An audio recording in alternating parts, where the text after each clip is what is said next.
সুন্দরবনে আগুন নির্বাপনের কাজে যোগ দিয়েছে বাংলাদেশ বিমান বাহিনীর একটি দল। রোববার দুপুরে 12:30টা থেকে বনভূমি এলাকায় একটি হেলিকপ্টার দিয়ে পানি দেওয়া হচ্ছে।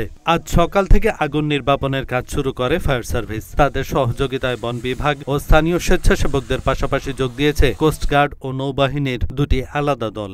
ধন্যবাদ আপনাদের সবাইকে। আসলে আমরা ফ্রম দ্য ভেরি বিগিনিং মানে আজকে সকালবেলা থেকে 5টা ইউনিট কাজ করছে আমাদের।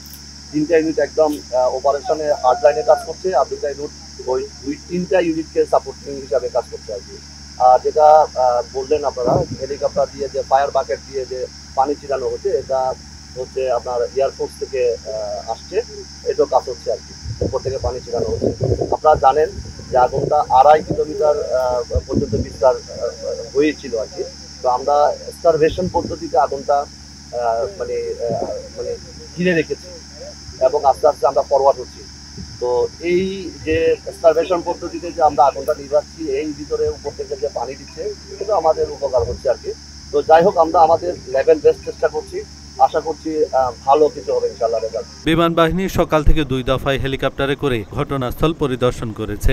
গতকাল শনিবার বিকেল 2:45টায় সুন্দরবন পূর্ব বন বিভাগের চাঁদপাই রেঞ্জের আমরবুনিয়া এলাকায় অগ্নিকাণ্ডের খবর পায় বন বিভাগ। তীব্র তাপ প্রবাহের মধ্যে বৃহত্তম ম্যানগ্রোভ বনাঞ্চলে কিভাবে আগুন লেগেছে সে বিষয়ে পরিষ্কার কিছু বলতে পারেনি বন বিভাগ। এহসানুল হক, ঢাকা পোস্ট।